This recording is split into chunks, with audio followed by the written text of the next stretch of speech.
much for your participation in our retreat. Let me share my screen first. Okay. Okay. Do you see my screen right now? Yes, we do. Okay. Thank you very much for your participation. I'm going for the next 20 minutes to introduce the Iraq Response Innovation Lab objectives for the 2021 and also challenges, achievement, and the needs of the lab for the next year as well. So for the achievements, actually, this year we have been working hardly to increase our funding portfolio. So we succeed to increase it until 300K USD dollars to support the local inventors. I'm talking about Iraqi inventors to start their small-scale project based on their innovative approaches. As also we implemented several projects. The most important project that we were working on it is the agribusiness incubators. The agribusiness incubator has been held for more than 4 months. We incubated 16 local agribusiness projects, and just 2 weeks ago we celebrate the final stage for the incubation, and we selected 5 projects to be funded through our pool fund as well. This year and the next year, we are working in the under SIDA funding with Oxfam, the Iraq program in women empowerment in 3 governorates. The Iraq Response Innovation Lab will play a main role to support the local rural women to link it with the existing marketplace. And also under SIDA as well, another project, we are working with partnership section in Oxfam to support the local NGO and build their capacity in the social enterprise as well. For the innovative solution, we supported 7 innovative solutions, 5 under the agribusiness incubators, and another two project, Yalla Arbil and the workshop. The first one for the business linkages. It's an online application or mobile application to support the business linkages between the customer and the service providers in Erbil, and we are looking to expand this pilot to another governorates in Iraq. And the workshop, it will be a job matching portal and also e-learning platform. The pilot project will be established during the next 3 months. For the innovation pipeline, also we increased the number of concepts that we prepared for the last years. We have now 20 concept notes. Those concept notes we used and can be used actually for any future funding opportunity. Those concept notes are covering all the humanitarian sector, from work, livelihood, and gender, and other aspects as well. For the training and knowledge transfer as in a Response Innovation Lab, we deliver more than 200 hours of learning sessions, mentoring and coaching through our agribusiness incubator and other activities as well. The estimated target population that we serve for 2020 is around 100K. And also we developed innovative initiatives like Go Green.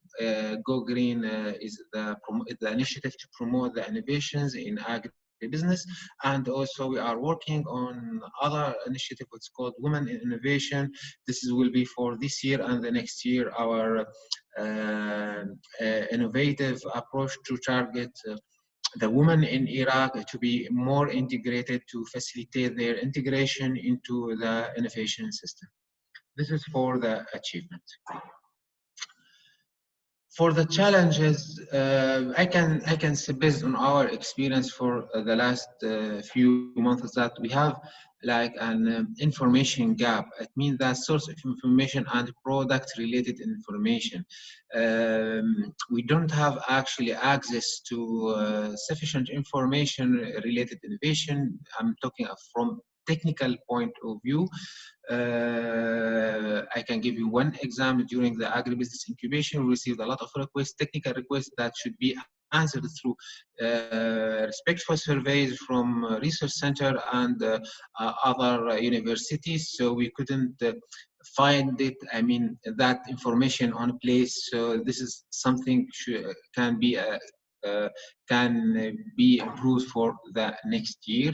And also, as I told you, in our innovation pipeline, we have a 20 project. So this 20 project is ready to pilot and scaling up as well. So we have a limited financial support. I'm talking internal and external funding, internal from Oxfam country program, and also external specifically for the innovation lab. The third challenge that we faced during the last year is weak internal human capacity and physical infrastructure. I'm talking about the countries such as Iraq. We For example, we couldn't find an external trainer for the agribusiness specialized in the sectors, and also during the COVID time, we had to deliver the training through online platforms. So in sometimes, I mean, the physical infrastructure, I'm talking about internet facilities and other tools, couldn't be helpful in this term. Also, as all the people affected by COVID-19, yes, we had this problem. Actually, we designed the agribusiness incubator to be a physical incubator as usual, as a traditional and regular incubators. But due to COVID, we changed the modality, so it was a challenges for us how we can deliver learning sessions and also mentoring coaching sessions online to the people who are living in the rural area without any field visit, any one-to-one physical contact with them. So it was also a big challenge for us.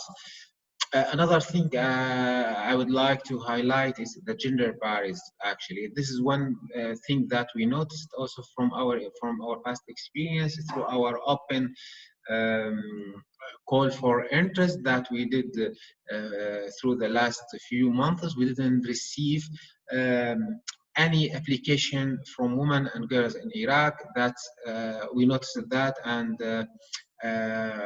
we think that something should be considered for the next programming, how we can provide an enabling environment for the women and girls in Iraq to participate in the innovation process. In this slide, I'm going to talk about the objectives to September 2022. So what we are doing actually, we are keep going working in the business incubator based on our experience in the agribusiness incubators. So we are trying to open these incubators to cover other sectors such as energy, wash, service, and other things. So we are planning to target around 40 projects in that period. Also enhancing internal and technical capacity, human and physical. I'm talking here about the technical capacity about the lab itself. We'll try to increase the number of staff, the technical capacity of Iraq Response Innovation Lab staff in that period. Also, for funding, we will work to increase our portfolio up to 4 million to cover at least our existing project in our pipeline.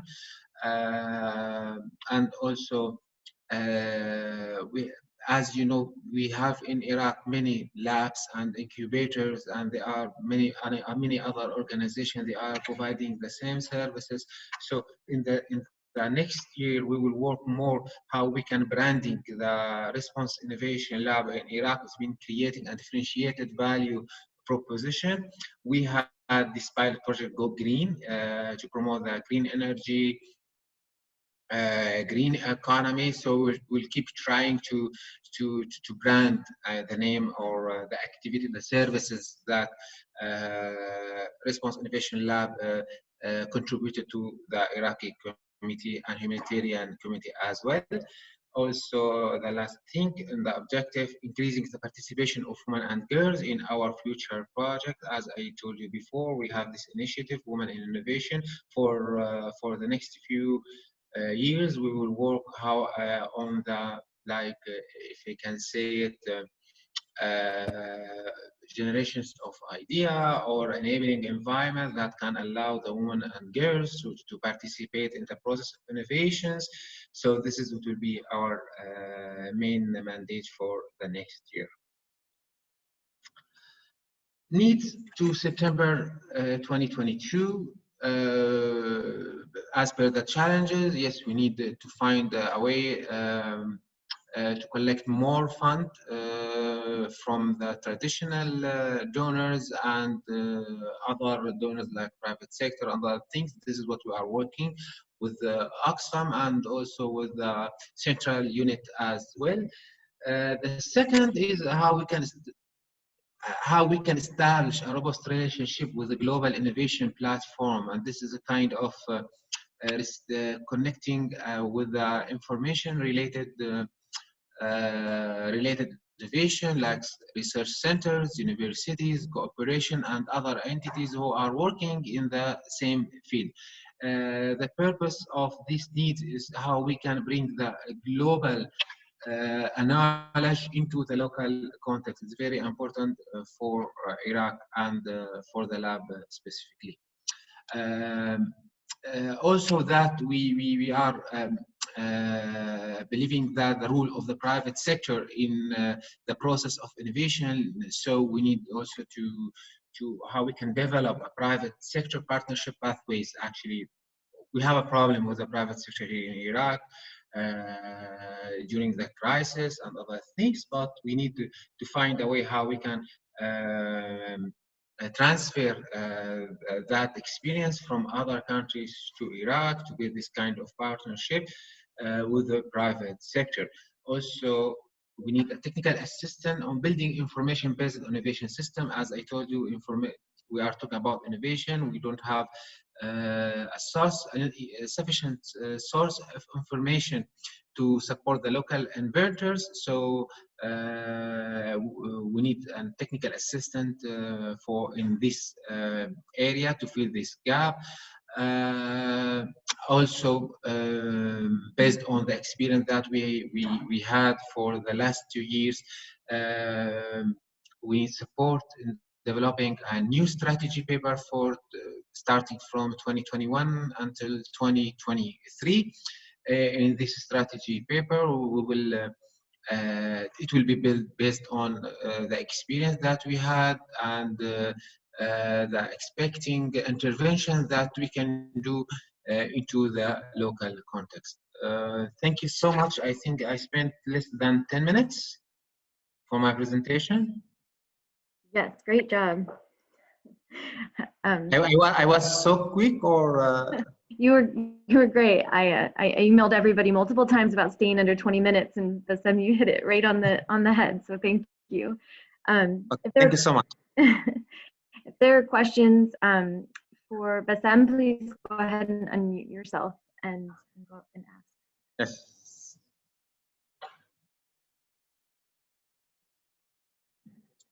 I'm ready for any question. Please go ahead.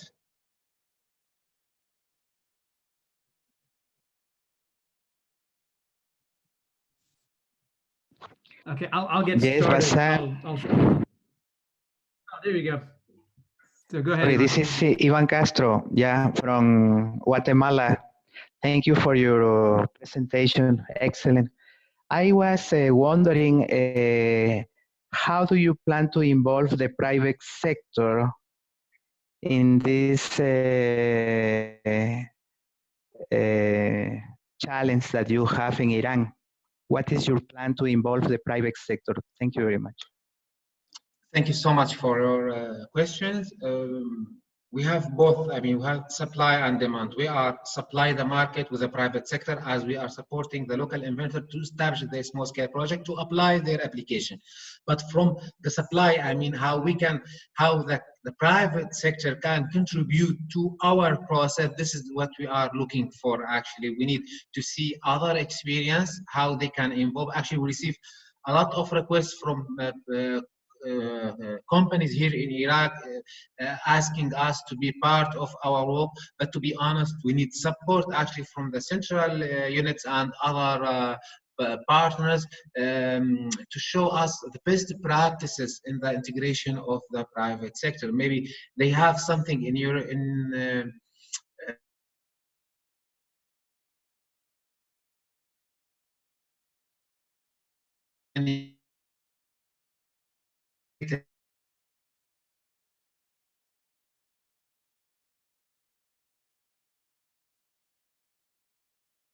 if we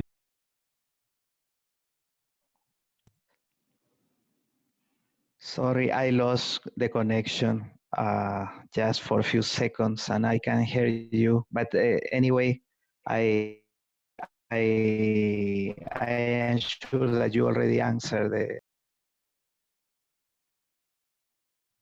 Thank you so much for your question.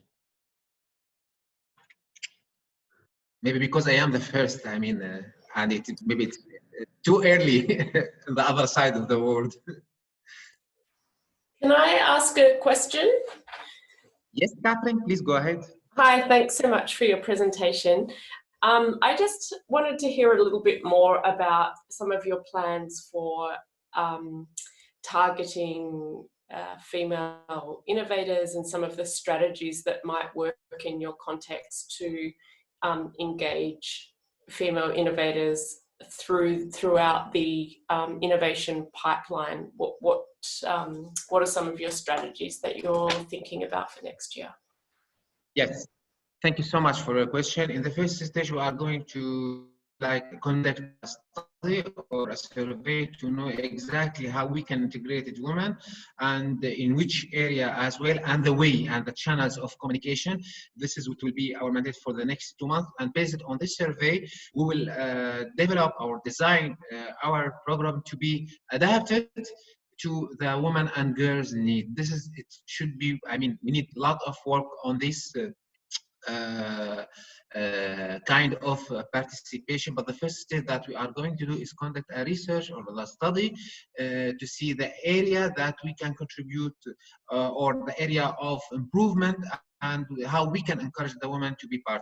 I can give you one example why we are going to do that. In the agribusiness incubator, we received 60 applications, 0 from female. So we noticed that we need to do some, maybe we use Facebook as a platform or Google form. Maybe we need to change our modality to speak with the women and girls in the country. This is what the survey will conduct. I mean, how and when and to who and where. Thanks, Bassem. Thank you so much.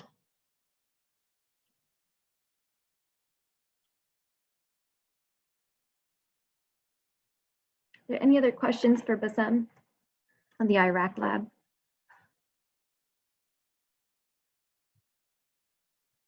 I'll go with a quick one, Bassem. Can you just, in a few words, describe what is the innovation ecosystem like in Iraq? What do you think are the biggest strength and the biggest weakness of the ecosystem? Do you mean the existing ecosystem? Yes, exactly.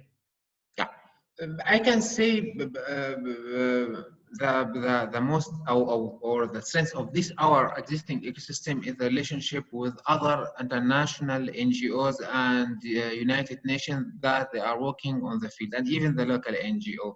But the weaknesses is with the other actors, like as I told you, like the government, could be social initiatives, could be universities, research centers, and other local entities. I can give you one example. We made a concept note for the how we can apply the renewable energy on the rural area using the solar energy and the biogas station. We found that Iraq has a huge experience in this field. They established a renewable energy research center in 1983, and we didn't know that. So it was like a surprise for us. So, and also highlighted that we need to focus more on the local actors, and also I can give you another example for the agribusiness incubator. If you remember the irrigation automated system that they are working with Amparo University. Amparo University has a big project in agribusiness. They are supporting the Internet of Things, how they can apply it in the farming activity. So we didn't know that before. So that means we need to increase our knowledge about the local actors, especially in the field that we are going to work on. Thank you, Bassem. Thank you, Max.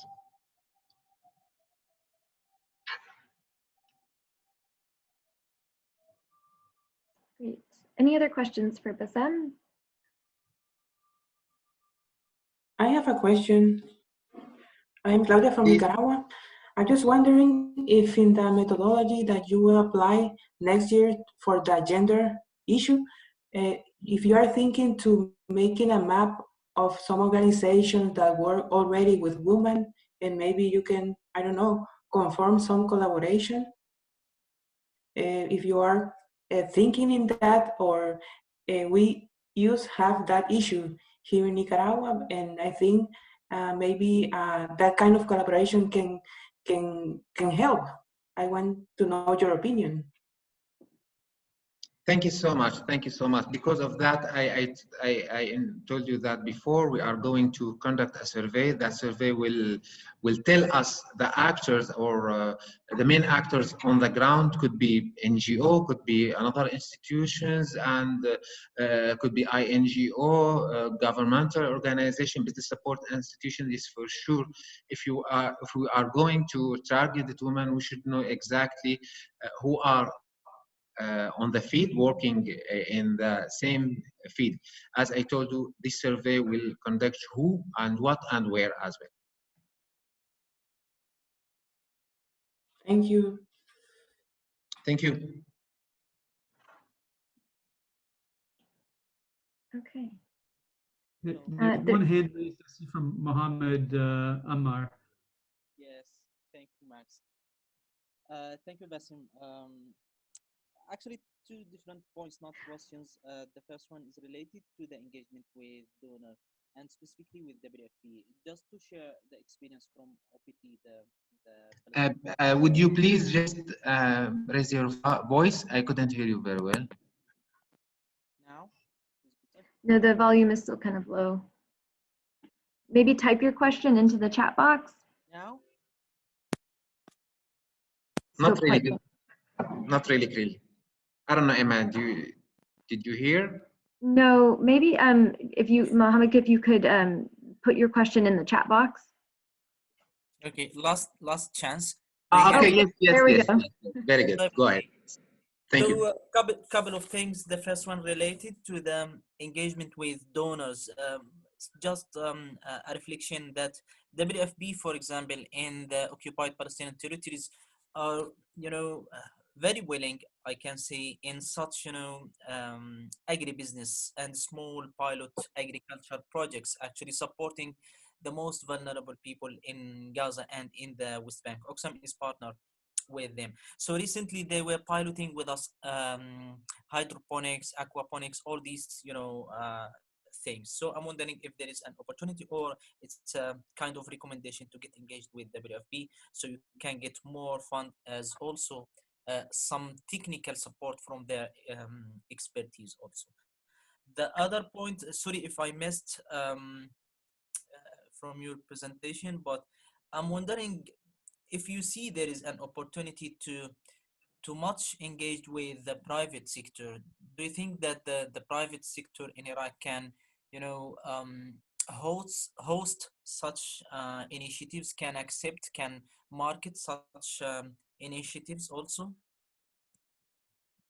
Okay, Thank you so much. For the first question that you said for WFP, I had a meeting with our colleague in Gaza.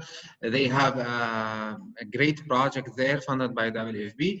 Yes, I think WFP can be for the agribusiness, for the future funding in the agribusiness sectors. Yes, for sure, we are open for any other donors, not only WFP, maybe FAO, maybe IFAD, maybe other organizations. And by the way, agribusiness incubator was funded by private sector in UK, so it is important, I mean, to see how, in terms of if we are targeting food security, we can find the multiple choice of donors. Yes, for sure, for the WFP. For your second question, what was about the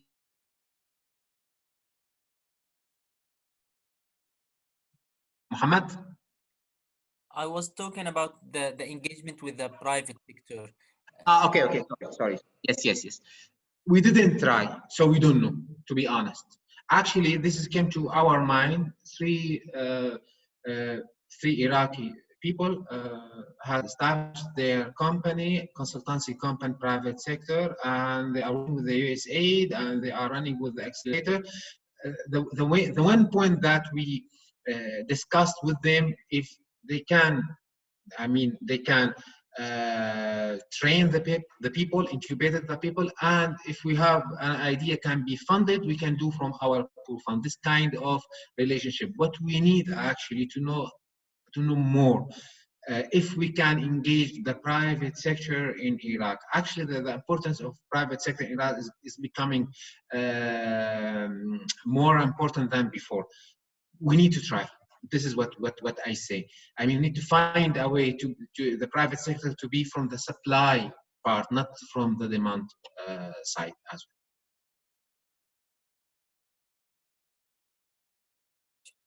Thank you, Basim. Thank you. Thank you so much for Basim. Great. I think we have time for about one more question and then we'll move on to the Uganda lab. Alice had a question in the chat about what is the split between INGO partners and local actors in the Iraq lab? What I meant for the local actors, I mean the local NGOs, local governments, other local entities like social initiatives, syndicate, university, and other things. But what until INGO, it's a part of the international humanitarian services in Iraq. Yeah, and what are the split between the actors that are involved in the lab between INGO and local actors? We are differentiated between I mean the two sides because of their rules and mandate and the capacity as well. No, but in terms of who are we working with, you know, like which innovators and which like other organizations that the IRIL is working with. Are we mostly working with local entities? Or are we mostly looking with international NGOs? I think that's the question that Alice was asking. Do you mean, I mean, what our existing partners right now from local partners and INGO? Not so much partners, but I think who are we serving? Like who are we providing? Who are we helping in Iraq? Are you mostly working with international partners or local actors? I mean, is it primarily the local actors applying and working with you, or is it more the international organization? And I'm only asking the question because you're also talking about the strategy going forward in terms of collaboration and so on, and that you were talking about the branding of the Response Innovation Lab and that there were other labs in Iraq. So I was just curious about where you would see, what would be in the future, do you think you will have more local NGOs and national, you could say customers, rather than the international organizations, because they already, I mean, there are lots of, I mean, that's also more expensive and so on, but rather, you know, to work more with the local actors and national actors. What do you see as sort of, and how does it look now? Okay, let me tell you something. For the local NGO, one of our mandate is to transfer a knowledge and to transfer the global knowledge to the local actors as local NGOs, local entities, and other things. So mainly in this time, we are serving the local entities to build their capacity in innovation, especially in humanitarian context. For the international NGOs, we are going together. I mean, we are serving each other during the project. I can give you one example. One of the incubated projects within the agribusiness, I'm sorry, I'm talking more about the agribusiness because recently we graduated the project. One of the project, it's integrated fish farming. Another international organization asked us if we can cooperate to implement 40 units in south of Iraq where Oxfam doesn't have operation there. So this is kind of services that we are providing. It's vice versa cooperation.